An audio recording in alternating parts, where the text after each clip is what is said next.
Hello hi അസ്സാം വലൈക്കും. Welcome back to our channel. നിങ്ങൾ തംബ്നെയിൽ കണ്ടതുപോലെ പതിവിലും വ്യത്യസ്തമായൊരു വീഡിയോയുമായാണ് ഞാനിന്ന് വന്നിട്ടുള്ളത്. ഞാൻ ഇതുവരെ ചെയ്തതൊക്കെ ഓരോ റെസിപ്പീസ് വീഡിയോ ആയിരുന്നു. പക്ഷേ ഇന്ന് ഞാൻ വന്നിട്ടുള്ളത് റമദാനിനെ കുറിച്ച് കുറച്ച് കാര്യങ്ങൾ നിങ്ങളുമായി ഷെയർ ചെയ്യാനാണ്. റമദാനിനെ പൂർണ്ണമായി ഉപയോഗിക്കാത്തവർ അള്ളാഹുവിൻ്റെ കാരുണ്യത്തിൽ നിന്നും അകന്നു പോകട്ടെ എന്ന് ജിബ്രീൽ അലൈഹിസ്സലാം പ്രാർത്ഥിച്ചപ്പോൾ നബി സല്ലല്ലാഹു അലൈഹി വസല്ലമ തങ്ങൾ ആമീൻ പറഞ്ഞിട്ടുണ്ട്. ഇതിൽ നിന്നും റമദാനിലെ ഓരോ നിമിഷവും വളരെ വിലപ്പെട്ടതും അതിനെ പൂർണ്ണമായും ഫലപ്രദമായി നാം ഉപയോഗപ്പെടുത്തേണ്ടതുണ്ടെന്നും വ്യക്തമാണ്. അങ്ങനെയെങ്കിൽ ഈ വർഷത്തെ റമദാനിലേക്ക് കടക്കാൻ ഇനി ബാക്കിയുള്ളത് വളരെ കുറച്ച് ദിവസങ്ങൾ മാത്രമാണ്. അതും വിരലിൽ എണ്ണാവുന്ന കുറച്ച് ദിവസങ്ങൾ മാത്രം. റമദാൻ ഒരു അതിഥിയെപ്പോലെ നമ്മളിലേക്ക് വന്ന് കടന്നു പോകും. ആ അതിഥിയെ സ്വീകരിക്കാൻ നമ്മൾ ഒരുങ്ങിയോ? റമദാനിനെ സ്വീകരിക്കാൻ നമ്മൾ എന്തൊക്കെ മുൻകരുതലുകളാണ് എടുക്കേണ്ടത്? റമദാൻ മാസത്തെ പൂർണ്ണമായും പരമാവധി നമുക്ക് അനുകൂലമായി എങ്ങനെ ഉപയോഗിക്കാം? റമദാനിലെ ഓരോ നിമിഷവും ഓരോ പ്രവൃത്തിയും പുണ്യമുള്ളതാക്കാം എങ്ങനെ? തുടങ്ങിയ കാര്യങ്ങളാണ് ഞാൻ ഇന്ന് ഈ വീഡിയോയിലൂടെ നിങ്ങളുമായി ഷെയർ ചെയ്യാൻ പോകുന്നത്. അതിനു മുമ്പായി ആദ്യമായാണ് നിങ്ങൾ എൻ്റെ വീഡിയോ കാണുന്നതെങ്കിൽ എൻ്റെ ചാനലൊന്ന് സബ്സ്ക്രൈബ് ചെയ്ത് സപ്പോർട്ട് ചെയ്യണേ. ഇന്നത്തെ കാലത്ത് എല്ലാം ഒരു വിരൽത്തുമ്പിലെന്ന് പറയുമ്പോൾ ഗെറ്റ് റെഡി ഫോർ റമദാൻ അല്ലെങ്കിൽ റമദാൻ പ്രീ പ്രിപ്പറേഷൻ വീഡിയോസ് നമ്മളൊന്ന് യൂട്യൂബ് സെർച്ച് ചെയ്ത് നോക്കിയാൽ നമുക്ക് ഒരുപാട് റമദാൻ പ്രീ പ്രിപ്പറേഷൻ വീഡിയോസ് കിട്ടും. അതിൽ കൂടുതലും റമദാനിലേക്കുള്ള സ്നാക്സൊക്കെ പ്രിപ്പയർ ചെയ്ത് ഫ്രീസ് ചെയ്ത് വെക്കുന്നതായിരിക്കും. സംശയമുണ്ടെങ്കിൽ നിങ്ങളൊന്ന് സെർച്ച് ചെയ്ത് നോക്കൂ. ഇതൊക്കെ കാണുമ്പോൾ വ്യത്യസ്തമായ ഒരുപാട് ഭക്ഷണ പദാർത്ഥങ്ങൾ ഉണ്ടാക്കി കഴിക്കാനുള്ള ഒരു മാസമാണ് റമദാൻ എന്ന് നമുക്ക് തോന്നിപ്പോകും. ശരിക്കും ഇതൊക്കെയാണോ റമദാനിൻ്റെ പ്രധാന മുന്നൊരുക്കങ്ങൾ എന്ന് ചോദിച്ചാൽ അല്ല, ഒരിക്കലും അല്ല. എന്നാൽ റമദാനിൻ്റെ പ്രധാന മുന്നൊരുക്കങ്ങൾ എന്തൊക്കെയാണെന്ന് നമുക്ക് നോക്കാം.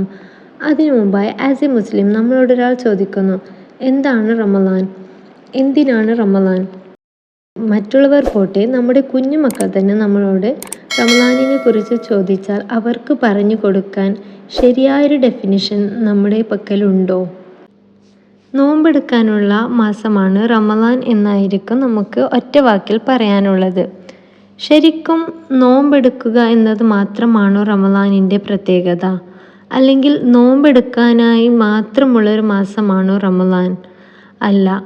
നമ്മൾ ശരിക്കും പറയുകയാണെങ്കിൽ 5 പില്ലേഴ്സ് ഓഫ് ഇസ്ലാം, അതായത് ഇസ്ലാമിൻ്റെ 5 പ്രധാന തൂണുകൾ എന്നറിയപ്പെടുന്ന ഇസ്ലാം കാര്യങ്ങളിൽ ഹജ്ജ് ഒഴിച്ചാൽ ബാക്കി 4 കാര്യങ്ങളും, അതായത് ഷഹാദ, പ്രേയർ, സക്കാത്ത്, ഫാസ്റ്റിംഗ്, ഇവ നമ്മളിൽ ഒരുമിക്കുന്ന ഒരു മഹത്തായ മാസമാണ് റമദാൻ. മാത്രമല്ല, ജീവിതത്തിൽ മാറാൻ ആഗ്രഹിക്കുന്നവർക്ക് ഒരു അവസരമാണ് റമദാൻ. ഏതൊരു കാര്യമായിക്കോട്ടെ, 21 ദിവസം തുടർച്ചയായി ചെയ്താൽ അത് നമ്മുടെ ശീലമാകും എന്നാണ്. അങ്ങനെയെങ്കിൽ നമ്മുടെ ശീലങ്ങളെ നല്ലതാക്കാനും ദുശ്ശീലങ്ങളെ ഒഴിവാക്കാനുള്ള ഒരു അവസരം കൂടിയാണ് റമദാൻ. കഴിഞ്ഞില്ല, ഇനിയുമുണ്ട് റമദാനിൻ്റെ പ്രത്യേകതകൾ. ഈ മാസത്തിലാണ് ഖുർആൻ അവതരിപ്പിക്കപ്പെട്ടത്. ഖുർആൻ ഇറങ്ങിയ മാസം. മാത്രമല്ല, ഈ മാസത്തിൽ സ്വർഗവാതിലുകൾ തുറക്കപ്പെടുകയും നരകവാതിലുകൾ അടയ്ക്കുകയും ചെയ്യുന്നു. നമ്മൾ മനുഷ്യരെ ഏറെ വഴിതെറ്റിക്കുന്ന പിശാചുകളെ ബന്ധിപ്പിക്കപ്പെടുന്ന മാസമാണ് റമദാൻ. അതുകൂടാതെ 1000 മാസങ്ങളെക്കാൾ പുണ്യമുള്ള ഒരു രാത്രി ഈ റമദാനിലാണ് നമുക്ക് കിട്ടുന്നത്. അതുകൂടാതെ ഒരു സുന്നത്തിന് ഫറളിൻ്റെ പ്രതിഫലമാണ് നമുക്ക് ഈ മാസത്തിൽ ലഭിക്കുന്നത്. പാപങ്ങൾ പൊറുക്കപ്പെടുന്നു എന്ന് മാത്രമല്ല, റമദാനിൻ്റെ രാത്രിയിലും പകലിലും ദുആയ്ക്ക് ഉത്തരമുള്ള സമയങ്ങളാണ്. ക്ഷമയുടെയും പരസ്പര സഹകരണത്തിൻ്റെയും മാസം. ഇതിലെല്ലാത്തിലുമുപരി സത്യവിശ്വാസികൾക്ക് ഭക്ഷണം വിശാലമാക്കുന്ന മാസമാണ് റമദാൻ. ഇങ്ങനെ തുടങ്ങി റമദാനിൻ്റെ പ്രത്യേകതകൾ വാക്കുകൊണ്ട് പറഞ്ഞറിയിക്കാൻ എൻ്റെ അറിവ് പരിമിതമാണ്. അതൊക്കെ പോട്ടെ, നമ്മൾ ഇന്ന് എന്തിനും ഏതിനും സയൻറ്റിഫിക് എവിഡൻസിൻ്റെ പിന്നാലെയാണല്ലോ. നമുക്കൊരു കാര്യം കേട്ടാൽ അത് നമ്മൾ പൂർണ്ണമായും വിശ്വസിക്കണമെങ്കിൽ അത് ശാസ്ത്രീയമായി തെളിയിച്ചിട്ടുണ്ടോ എന്നാണ് നമ്മൾ നോക്കുന്നത്, അല്ലേ? അങ്ങനെയെങ്കിൽ ഇന്നിതാ ശാസ്ത്രവും റമദാൻ നോമ്പിനെ അംഗീകരിച്ചിരിക്കുന്നു. ഉപവാസം അഥവാ ഫാസ്റ്റിംഗ് മനസ്സിനെയും ശരീരത്തെയും ഹീൽ ചെയ്യുമെന്ന് മോഡേൺ സയൻസ്, അതായത് മോഡേൺ മെഡിക്കൽ സയൻസ് കണ്ടെത്തി കഴിഞ്ഞിരിക്കുന്നു. അപ്പോൾ ഇത്രയും സംഭവബഹുലമായ ഒരു മാസത്തെ വരവേൽക്കാൻ നമ്മൾ ശാരീരികമായും മാനസികമായും നന്നായി തന്നെ തയ്യാറെടുക്കേണ്ടതില്ലേ? ഇവ രണ്ടിലും ഏതിനാണ് നമ്മൾ മുൻഗണന കൊടുക്കേണ്ടത്? തീർച്ചയായും മാനസികമായ തയ്യാറെടുപ്പിനാണ് നമ്മൾ മുൻഗണന കൊടുക്കേണ്ടത്. മനസ്സ് നന്നായാൽ മാത്രമേ നമ്മുടെ പിന്നീടുള്ള ഏത് പ്രവൃത്തിയും നന്നാവുകയുള്ളൂ. മാത്രമല്ല അള്ളാഹുവും ഇബാദത്തിലുപരി നോക്കുന്നത് നമ്മുടെ മനസ്സിലേക്കാണ്. നമ്മുടെ മനസ്സ് നന്നായാൽ മാത്രമേ നമ്മുടെ ഏതൊരു ഇബാദത്തും അള്ളാഹു സ്വീകരിക്കുകയുള്ളൂ. അപ്പോഴെങ്ങനെയാണ് മാനസികമായി നാം റമദാനിലേക്ക് ഒരുങ്ങേണ്ടത്? അതായത് നമ്മുടെ മാനസിക രോഗങ്ങളെന്ന് തന്നെ പറയാം. നമ്മുടെ മനസ്സിലുള്ള അസൂയ, കുശുമ്പ്, ദേഷ്യം, വൈരാഗ്യം എന്നിവയൊക്കെ മനസ്സിൽ നിന്ന് കളയണം. നമുക്കതിന് പറ്റുന്നില്ല എന്നെങ്കിൽ ഒരു നിമിഷം നമ്മൾ ചിന്തിക്കുക. നമുക്ക് മനസ്സിൽ മറ്റുള്ളവരോടുള്ള ദേഷ്യം, വൈരാഗ്യം അല്ലെങ്കിൽ കുശുമ്പ്, അസൂയ എന്നിവയൊക്കെ കൊണ്ട് തന്നെ മറ്റുള്ളവർക്കോ ഒന്നും നഷ്ടപ്പെടുന്നില്ല. നമുക്കാണെങ്കിലോ നമുക്കാണ് നഷ്ടപ്പെടുന്നത്. നമ്മുടെ പരലോകം നഷ്ടപ്പെടും. അള്ളാഹുവിൻ്റെ തൃപ്തി നമ്മളിൽ നിന്നും നഷ്ടമാവും. അപ്പം നമുക്ക് മാത്രമാണതിൽ നഷ്ടമുള്ളത്. അതുകൊണ്ട് അതൊക്കെ നാം സ്വയം മാറ്റിയെടുക്കേണ്ടതാണ്. മറ്റുള്ളവരുടെ അനുഗ്രഹത്തിലേക്ക് നോക്കി അസൂയ കാണിക്കുന്നതിനു പകരം അത് കണ്ട് അവർക്ക് വേണ്ടി സന്തോഷിച്ച് നമ്മളൊന്ന് മാഷാ അല്ലാ പറഞ്ഞുകൊണ്ട് അതിൽ നമ്മളും സന്തോഷിച്ചാൽ ചിലപ്പോൾ അടുത്ത അനുഗ്രഹത്തിൻ്റെ ഊഴം നമുക്കായിരിക്കും. രണ്ടാമതായി, നമ്മൾ റമദാനിന് മുമ്പായി ആരോടെങ്കിലും പിണങ്ങി ദേഷ്യപ്പെട്ട് നിൽക്കുന്നുണ്ടെങ്കിൽ അവരോട് പോയി സംസാരിക്കുക. ഇനി പോയി സംസാരിക്കാനുള്ള സാഹചര്യമില്ലെങ്കിൽ പോലും ഒന്ന് ഫോൺ വിളിച്ചെങ്കിലും നല്ല രീതിയിൽ സംസാരിച്ച് പരസ്പരം പൊരുത്തപ്പെടിക്കുക. ഇനി അവരോട് നാം ദേഷ്യപ്പെടാനുണ്ടായ കാരണം നമ്മളല്ല, അവർ തന്നെയാണ്. അവരുടെ ഭാഗത്തു നിന്നാണ് തെറ്റ്. നമുക്ക് മറക്കാനോ പൊറുക്കാനോ കഴിയാത്തതെന്ന് നമ്മൾ വിചാരിക്കുന്ന എത്ര വലിയ തെറ്റായിക്കോട്ടെ, പക്ഷേ റമദാനിന് മുമ്പായി അള്ളാഹുവിൻ്റെ തൃപ്തി മാത്രം ഉദ്ദേശിച്ചുകൊണ്ട് നമ്മൾ വേണം അവരോട് പോയി സംസാരിക്കാൻ. ഇനി അവർ നമ്മോട് ചെയ്തത് നമുക്ക് പൊറുക്കാനോ മറക്കാനോ പറ്റാത്തതാണെന്ന് തന്നെ വിചാരിക്കാം. ആ സമയത്ത് നമ്മൾ മനസ്സിനെ പറഞ്ഞു ബോധ്യപ്പെടുത്തണം. ആ സമയത്ത് നമ്മൾ ചിന്തിക്കേണ്ടത്, നമ്മൾ മനുഷ്യർ ദൈനംദിന ജീവിതത്തിൽ എത്ര ചെറുതും വലുതുമായ തെറ്റുകളാണ് ചെയ്യുന്നത്. പഠിച്ചവൻ നിരോധിച്ച ഒരുപാട് കാര്യങ്ങൾ നമ്മൾ അറിഞ്ഞോ അറിയാതെ ചെയ്യുന്നുണ്ട്. എന്നിട്ട് പോലും നമ്മളൊന്ന് ആത്മാർത്ഥമായി ക്ഷമ ചോദിച്ചാൽ, അതായത് മാഫ് ചോദിച്ചാൽ പഠിച്ചവൻ പുറത്തു തരുന്നില്ലേ? എങ്കിൽ പിന്നെ അള്ളാഹുവിൻ്റെ അടിമകളായ നമ്മൾ മറ്റു അടിമയ്ക്ക് വേണ്ടി പുറത്തു കൊടുക്കാതിരിക്കാൻ നമ്മൾ ആരുമല്ല എന്ന ഒരു ചിന്ത നമ്മുടെ ഉള്ളിലുണ്ടായാൽ നമുക്ക് എത്ര വലിയ തെറ്റും മറ്റുള്ളവർക്ക് വേണ്ടി പുറത്തു കൊടുക്കാൻ പറ്റും. അടുത്തതായി, നമ്മൾ മറ്റുള്ളവരോട് ചെയ്തതിന് അവരോട് പോയി മാഫ് ചോദിക്കുക, അവരെ കണ്ട് പൊരുത്തപ്പെടിക്കുക. നമ്മൾക്ക് വ്യക്തിപരമായി ആരെടുത്തും ഒരു ദേഷ്യവും ഇല്ലെങ്കിൽ പോലും ചിലപ്പോൾ മനുഷ്യരാണ്. സാഹചര്യങ്ങൾക്കടിമപ്പെട്ടുകൊണ്ട് സാഹചര്യത്തിനനുസരിച്ച് അവരെക്കുറിച്ച് എന്തെങ്കിലും ഒന്ന് അവർക്ക് അവരുടെ മുമ്പിൽ വെച്ച് പറഞ്ഞാൽ അവർക്ക് ഇഷ്ടപ്പെടാത്ത എന്തെങ്കിലും ഒരു കാര്യം ഏതെങ്കിലും സാഹചര്യത്തിൽ നമ്മൾ പറഞ്ഞു പോയിട്ടുണ്ടാവാം എന്ന് മനസ്സിൽ വിചാരിച്ച് നമ്മുടെ ബന്ധുക്കളോടും നമ്മുടെ ഫ്രണ്ട്സിനോടും എല്ലാവരോടും ഒന്ന് പൊരുത്തപ്പെടിക്കുക. ഇവയെല്ലാത്തിനുമുപരി നമ്മുടെ നിയ്യത്ത് നന്നാക്കുക. അള്ളാഹു നമ്മുടെ ഏതൊരു പ്രവൃത്തിയും സ്വീകരിക്കണമെങ്കിൽ നമ്മുടെ നിയ്യത്ത് നന്നായിരിക്കണം. അള്ളാഹു നോക്കുന്നത് നമ്മുടെ മനസ്സിലേക്കാണ്. നമ്മുടെ മനസ്സിൻ്റെ നിയ്യത്ത് എന്താണോ അതിനനുസരിച്ചാണ് അള്ളാഹു നമ്മളുടെ എല്ലാ സൽക്കർമ്മങ്ങളും സ്വീകരിക്കുന്നതും നമ്മുടെ ഇബാദത്തുകൾക്ക് പ്രതിഫലം നൽകുന്നതും. അങ്ങനെയാണെങ്കിൽ നമ്മുടെ നിയ്യത്തിലൂടെ നമ്മൾ ദൈനംദിന ജീവിതത്തിൽ ചെയ്യുന്ന ഓരോ പ്രവൃത്തിയും അള്ളാഹുവിലേക്കുള്ള ഇബാദത്തായി നമുക്ക് മാറ്റാം. അതിനൊക്കെയും അള്ളാഹു നമുക്ക് തക്കതായ പ്രതിഫലം നൽകുക തന്നെ ചെയ്യും. അപ്പോൾ എങ്ങനെയാണ് നമ്മൾ നിയ്യത്ത് വെക്കേണ്ടത്? അതായത് നമ്മൾ നോമ്പിന് വേണ്ടി മാനസികമായി ഒരുങ്ങുമ്പോൾ, ഞാൻ ഇത്രയും പറഞ്ഞ ഈ കാര്യങ്ങൾ നമ്മൾ ചെയ്യുമ്പോൾ നമ്മൾ ഇത് അള്ളാഹുവിൻ്റെ തൃപ്തിക്ക് വേണ്ടി, ഞാനിത് അള്ളാഹുവിൻ്റെ തൃപ്തിക്ക് വേണ്ടിയാണ് ചെയ്യുന്നതെന്നുള്ള നിയ്യത്ത് വെക്കുക. കൂടാതെ ഇത് വെറും റമദാൻ മാസത്തിലല്ല, റമദാൻ കഴിഞ്ഞാലും ജീവിതത്തിലുടനീളം എനിക്ക് അള്ളാഹുവിൻ്റെ തൃപ്തിക്ക് വേണ്ടി ജീവിച്ച് മരിച്ച് ആഖിറം വിജയിക്കണം എന്നൊരു നിയ്യത്ത് എല്ലാ സമയവും നമ്മുടെ മനസ്സിലുണ്ടായിരിക്കുക. അതിനുവേണ്ടി പ്രാക്ടീസ് ചെയ്യാനുള്ളൊരവസരമായി നമുക്ക് ഈ റമദാനിനെ ഉപയോഗപ്പെടുത്താം. ഇനി നമുക്ക് റമദാനിലെ ഓരോ ദിവസങ്ങളെയും സമയനഷ്ടം കൂടാതെ ഫലപ്രദമായി റമദാനിലെ ഓരോ നിമിഷത്തെയും ഇബാദത്തിന് വേണ്ടി എങ്ങനെ പൂർണ്ണമായും ഉപയോഗിക്കാം, അങ്ങനെയെങ്കിൽ സമയനഷ്ടം കൂടാതെ നമുക്ക് ആ ദിവസങ്ങളെ ഉപയോഗിക്കണമെങ്കിൽ നമുക്ക് ചില മുൻകരുതലുകൾ എടുക്കേണ്ടതുണ്ട്. അത് എന്തൊക്കെയാണെന്ന് നോക്കാം. പ്രത്യേകിച്ച് നമ്മൾ സ്ത്രീകൾക്ക് വീട് വൃത്തിയാക്കണം, ഭക്ഷണം ഉണ്ടാക്കണം, കുട്ടികളുടെ കാര്യം നോക്കണം, അങ്ങനെ പല കാരണങ്ങൾ കൊണ്ട് ഖുർആൻ ഓതാനും മറ്റു സുന്നത്ത് നിസ്കാരങ്ങൾക്കുമായുള്ള സമയം കിട്ടാതെ വരും അല്ലേ? ഇതിനൊക്കെ പരിഹാരമായി നാം കുറച്ച് കാര്യങ്ങൾ മുൻകൂട്ടി തന്നെ ചെയ്തു വെക്കുക. അങ്ങനെയാണെങ്കിൽ നമുക്കും റമദാനിൽ ഒരുപാട് സമയം ഇബാദത്തിനായി ഉപയോഗിക്കാൻ പറ്റും. മാത്രമല്ല നമ്മുടെ ഓരോ ജോലിയും, അതായത് നമ്മൾ വീട്ടിൽ ജോലി ചെയ്യുമ്പോൾ ഓരോന്നിനും നല്ല നിയ്യത്തിലൂടെ നമുക്ക് നമ്മുടെ എല്ലാ ജോലിയും ഇബാദത്താക്കി മാറ്റാം. അതിനായി റമദാന് മുമ്പായി തന്നെ നമ്മുടെ വീടും പരിസരവും ഒന്ന് ഡീപ്പ് ക്ലീൻ ചെയ്യുക. ഈ ഡീപ്പ് ക്ലീനിങ് വർഷത്തിലൊരിക്കലോ മാസത്തിലൊരിക്കലോ ചെയ്യേണ്ടതല്ല. എപ്പോഴും നമ്മുടെ വീടും പരിസരവും ഡീപ്ലി ക്ലീൻ ആയിരിക്കണം. അതായത് വൃത്തി ഈമാനിൻ്റെ ഭാഗമാണല്ലോ. അതുകൊണ്ട് തന്നെ നമ്മുടെ വീടും പരിസരവും ശരീരവും ഒക്കെ എപ്പോഴും വൃത്തിയായി സൂക്ഷിക്കേണ്ടത് നമ്മുടെ കടമയാണ്. എന്നാൽ റമദാനിന് മുമ്പായുള്ള ഈ ഡീപ്പ് ക്ലീനിങ് കൊണ്ട് ഉദ്ദേശിക്കുന്നത് റമദാൻ മാസത്തിൽ നമ്മുടെ ജോലി ഭാരം കുറയ്ക്കുക എന്നത് തന്നെയാണ്. അതായത് വീടൊക്കെ ഒന്ന് ഡീപ്ലി ക്ലീൻ ചെയ്താൽ പിന്നെ ഒരു മാസത്തേക്ക് നമ്മുടെ ജോലി ഭാരം ഒന്ന് കുറഞ്ഞു കിട്ടും. അതായത് നമുക്ക് റമദാനിൽ ഈ വൃത്തിയാക്കുന്നതിൻ്റെ സമയം ലാഭിക്കാം. എല്ലാം പെട്ടെന്ന് നമുക്ക് ചെയ്തു തീർക്കാൻ പറ്റും. അങ്ങനെയെങ്കിൽ നമ്മുടെ ക്ലീനിങ്ങിൻ്റെ പരിപാടിയൊക്കെ പെട്ടെന്ന് കഴിഞ്ഞാൽ നമുക്ക് ബാക്കിയുള്ള സമയം ഇബാദത്തിന് വേണ്ടി ഉപയോഗിക്കാം.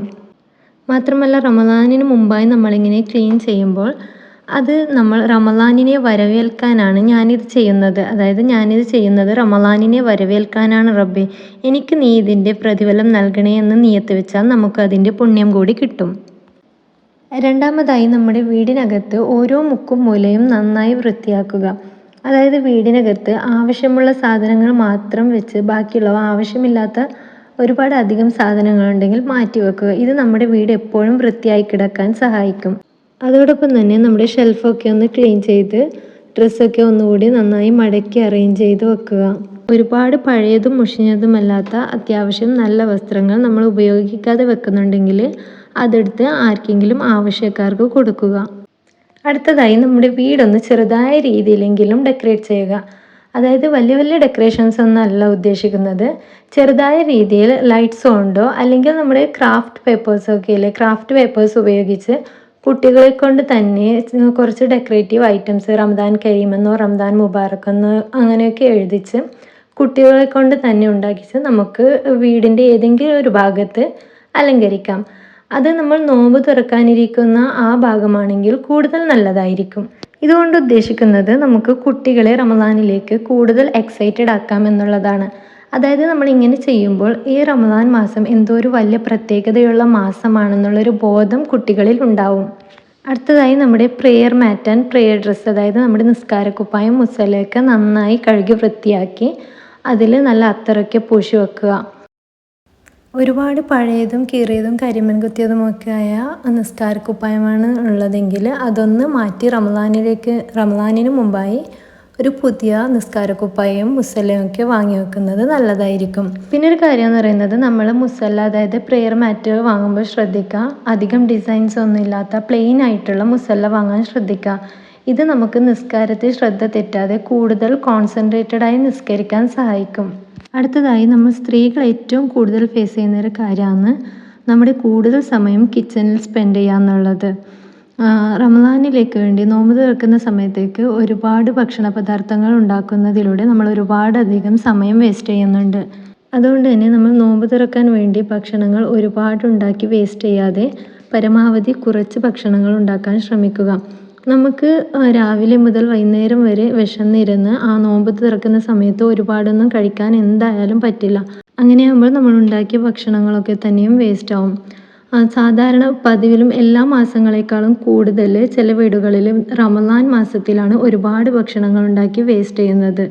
ഇത് പലരും നിസ്സാരമായി കാണുന്ന ഒരു വലിയ അബദ്ധമാണ്. ഇതിനൊക്കെയും തീർച്ചയായും നമ്മൾ അള്ളാഹുവിൻ്റെ അടുത്ത് കണക്ക് പറയേണ്ടി തന്നെ വരും. അങ്ങനെയാണെങ്കിൽ നമ്മൾ ആ കളഞ്ഞ ഭക്ഷണത്തിന് മാത്രമല്ല, ആ ഭക്ഷണം ഉണ്ടാക്കാനെടുത്ത അത്രയും സമയത്തിന് വരെ നമ്മൾ അള്ളാഹുവിൻ്റെ അടുത്ത് കണക്ക് പറയേണ്ടി വരും. ഒരുപാട് സമയമെടുത്ത് നമ്മൾ ആ ഭക്ഷണം ഉണ്ടാക്കി. നേരെ മറിച്ച് നമുക്ക് റമദാനിൽ ആ സമയത്ത് നിസ്കാരത്തിനും ഓത്തിനും അങ്ങനെയുള്ള സൽക്കർമ്മങ്ങൾക്ക് വേണ്ടി ഉപയോഗിക്കാവുന്നതായിരുന്നു. നമ്മൾ വെറുതെ കുറേ ഭക്ഷണങ്ങൾ ഉണ്ടാക്കി കളയാനാണ് നേരെ മറിച്ച് നമ്മൾ ആ സമയത്ത് ഉപയോഗിച്ചത്. റമദാൻ ഒരിക്കലും ഒരുപാട് ഭക്ഷണങ്ങൾ ഉണ്ടാക്കി കഴിക്കേണ്ട മാസമല്ല.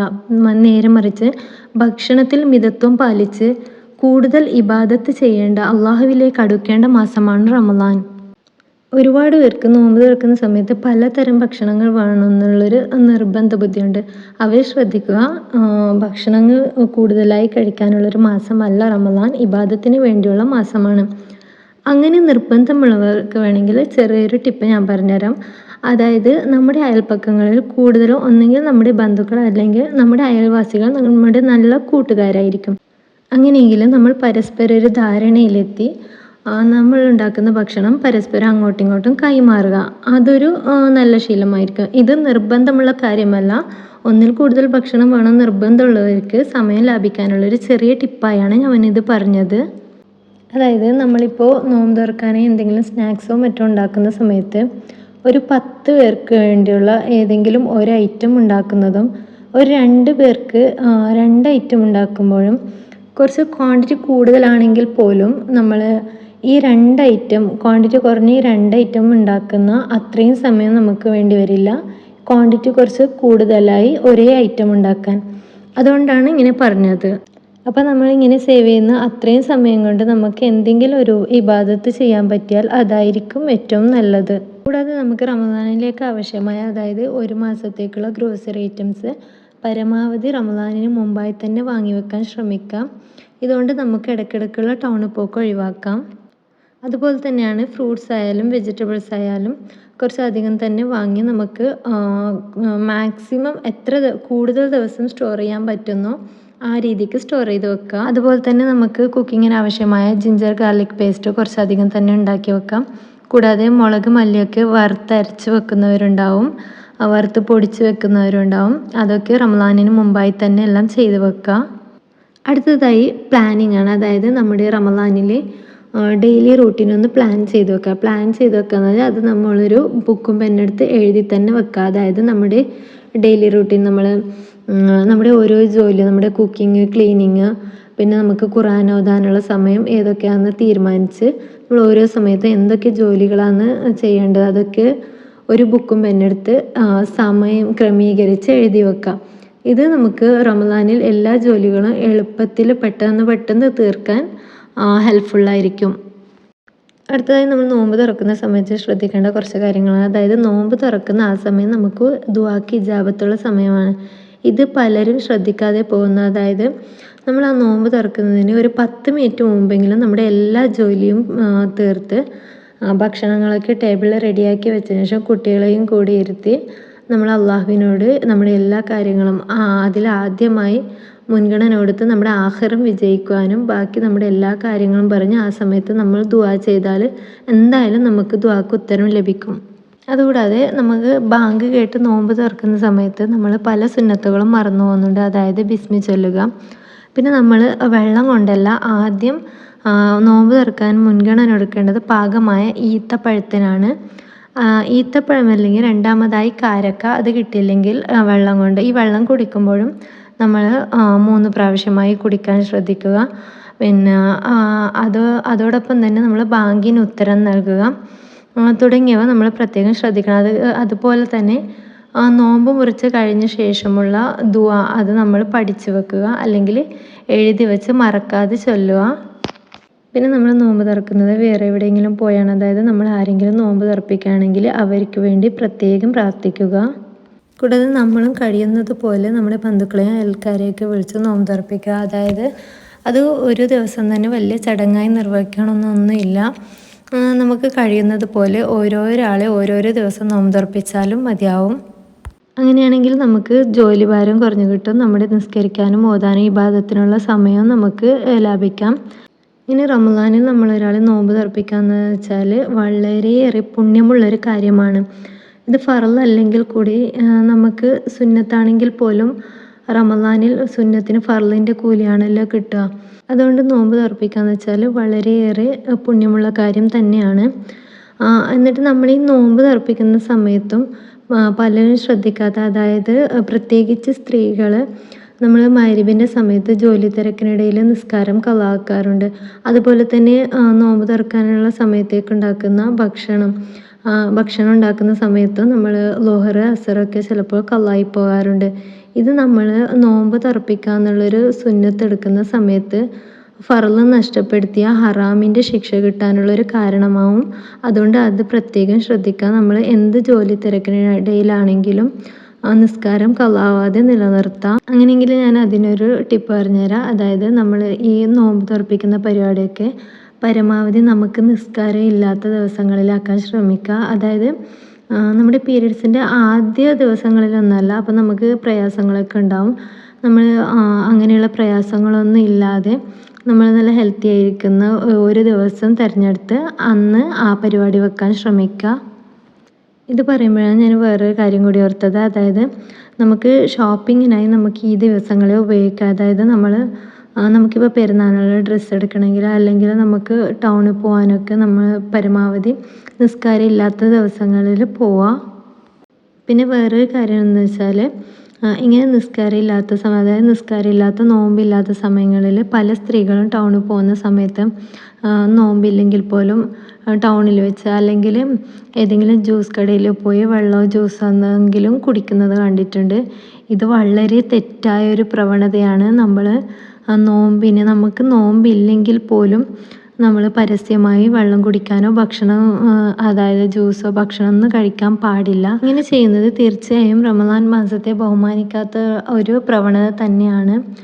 നമ്മൾ മുസ്ലിമീങ്ങൾ പോട്ടെ, ചില നല്ലവരായ അമുസ്ലിമീങ്ങൾ പോലും റമദാൻ മാസത്തെ ബഹുമാനിച്ചുകൊണ്ട് ഭക്ഷണമോ വെള്ളമോ പരസ്യമായി കഴിക്കാത്തവരും ഉണ്ട്. അങ്ങനെ വെച്ച് നോക്കുമ്പോൾ നമ്മൾ മുസ്ലിമീങ്ങൾ ഇങ്ങനെ ചെയ്യുന്നത് വളരെ വലിയൊരു അബദ്ധമാണ്. അടുത്തതായി നമ്മുടെ വീടും പരിസരവും ശരീരവും ഒക്കെ തന്നെ നല്ല വൃത്തിക്ക് കൊണ്ട് നടക്കാം. എപ്പോഴും ഇത് ശ്രദ്ധിക്കേണ്ടതാണ്. പക്ഷേങ്കിൽ റമദാൻ മാസത്തിൽ പ്രത്യേകിച്ച് നമ്മൾ സദാസമയം നല്ല വൃത്തിയായിരിക്കാം. അതായത് കുളിക്കുക, ഇടയ്ക്കിടയ്ക്ക് വായ കഴുകുക, പല്ല് തേക്കുക. ഇത് ഞാൻ പ്രത്യേകമായി എടുത്ത് പറയാൻ കാരണം എന്താണെന്ന് വെച്ചാൽ നമ്മുടെ നാട്ടിൽ പൊതുവേ ഒരു തെറ്റിദ്ധാരണയുണ്ട്. അതായത് ഉച്ചയ്ക്ക് ശേഷം കുളിക്കാൻ പാടില്ല. റമദാൻ മാസത്തിൽ ഉച്ചയ്ക്ക് ശേഷം കുളിക്കാൻ പാടില്ല, ഉച്ചയ്ക്ക് ശേഷം പല്ല് തേക്കാൻ പാടില്ല എന്നൊക്കെ പറയുന്നത് ഞാൻ കേട്ടിട്ടുണ്ട്. പക്ഷേങ്കിൽ ഇത് വെറും ഒരു തെറ്റിദ്ധാരണ മാത്രമാണ്. നമുക്ക് തീർച്ചയായും റമദാൻ മാസത്തിൽ കുളിക്കാം. പക്ഷേങ്കിൽ കുളിക്കുന്ന സമയത്ത് നോമ്പ് മുറിയത്തക്ക രീതിയിൽ അകത്തേക്ക് വെള്ളം കടക്കാതിരിക്കാൻ മാത്രം ശ്രദ്ധിച്ചാൽ മതി. അതുകൂടാതെ പല്ല് തേക്കുക എന്ന് പറയുന്നത് സുന്നത്തായ കാര്യമാണ്. നബി സല്ലല്ലാഹു അലൈഹി വസല്ലമ റമദാനിൽ രാത്രിയിലും പകലിലുമായി മിസ്വാക്ക് ചെയ്തിട്ടുണ്ട് എന്നാണ് പണ്ഡിതന്മാർ പറഞ്ഞിട്ടുള്ളത്. പ്രത്യേകിച്ച് പല്ല് തേക്കുന്നതിന് വളരെയധികം പ്രോത്സാഹിപ്പിക്കുന്ന ഒരു മതമാണ് ഇസ്ലാം. അതായത് മിസ്വാക്ക് കൊണ്ട് പല്ല് തേക്കൽ സുന്നത്താണ്. അപ്പോൾ നമ്മൾ കഴിയുന്നവർ, അതായത് മിസ്വാക്ക് അറാക്ക് എന്ന് പറയുന്ന ഒരു സാധനമാണ്. അത് ലഭ്യമായവർ റമദാൻ മാസത്തിൽ അതുകൊണ്ട് തന്നെ മിസ്വാക്ക് ചെയ്യുക. അങ്ങനെ ചെയ്യുമ്പോൾ നമുക്ക് പല്ല് തേക്കുന്നതിൻ്റെ കൂലിയും കിട്ടും. മിസ്വാക്ക് സുന്നത്തായതാണ്. അപ്പോൾ ആ മിസ്വാക്ക് ഉപയോഗിക്കുന്നതിന് 2 കൂലി കിട്ടും. നമ്മൾ സാധാരണ നമ്മുടെ ബ്രഷും ടൂത്ത് പേസ്റ്റും ഉപയോഗിച്ചിട്ടാണ് പല്ല് തേക്കുന്നതെങ്കിൽ നമുക്ക് ആ പല്ല് തേക്കുന്നതിൻ്റെ പ്രതിഫലം എന്തായാലും കിട്ടും. പിന്നെ റമദാൻ മാസത്തിൽ പല്ല് തേക്കുന്ന സമയത്ത് പേസ്റ്റ് ഉപയോഗിക്കാൻ പാടില്ല എന്നൊക്കെ പറയുന്നുണ്ട്. അതും വെറും തെറ്റായതാണ്. എന്താ വെച്ചാൽ നമുക്ക് പേസ്റ്റ് ഉപയോഗിക്കാം. എങ്കിൽ കൂടി ശ്രദ്ധിക്കേണ്ടത് പേസ്റ്റിൻ്റെ അംശം നമ്മൾ വയറ്റിനകത്തേക്ക് കടന്നു പോകാതിരിക്കാൻ ശ്രദ്ധിക്കുക. പിന്നെ ഒരു കാര്യം ശ്രദ്ധിക്കുക, അതായത് നമ്മൾ പേസ്റ്റ് ഉപയോഗിക്കുന്നുണ്ടെങ്കിൽ തന്നെ അതിൻ്റെ ഫ്ലേവർ ലോങ് ലാസ്റ്റ് ചെയ്യാത്ത തരത്തിലുള്ള പേസ്റ്റ് ആയിരിക്കാൻ ശ്രദ്ധിക്കുക. അതായത് അതിൻ്റെ ഫ്ലേവർ നമ്മുടെ വായ്ക്കകത്ത് ഒരുപാട് സമയം നിൽക്കുന്ന തരത്തിലുള്ള പേസ്റ്റ് ഒഴിവാക്കുക.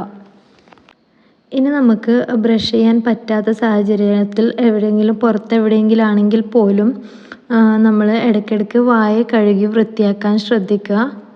ഇതിപ്പോൾ ഞാനിവിടെ പ്രത്യേകമായി എടുത്ത് പറയാൻ കാരണം എന്താണെന്ന് വെച്ചാൽ ഞാൻ ഇപ്പോൾ ഇത്രയും നിങ്ങളുമായി ഷെയർ ചെയ്ത കാര്യങ്ങളെക്കുറിച്ച് അതിൽ എനിക്ക് സംശയമുള്ള കാര്യങ്ങൾ ഞാൻ ഒന്നുകൂടി സെർച്ച് ചെയ്ത് ശരിയെന്ന് ഉറപ്പ് വരുത്തിയതിന് ശേഷം മാത്രമാണ് നിങ്ങളുടെ അടുത്ത് ഷെയർ ചെയ്തിട്ടുള്ളത്.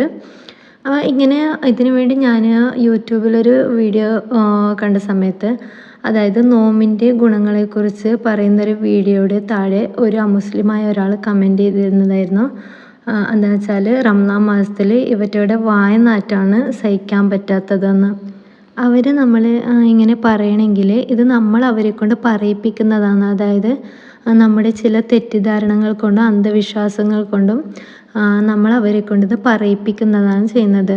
അതുകൂടാതെ നമുക്ക് റമദാൻ മാസത്തിലൊക്കെ കാണാം, ഈ റോഡ് സൈഡിലും നട റോഡിലൊക്കെ ആയി ഒരുപാട് സ്ഥലങ്ങളിൽ തുപ്പിയിട്ടിരിക്കുന്നത് കാണാം. ഇത് ശരിക്കും തെറ്റായൊരു പ്രവണതയാണത്. നമ്മൾ ഓരോരുത്തരും സ്വയം തീരുമാനിച്ച് ഒഴിവാക്കേണ്ടതാണ്.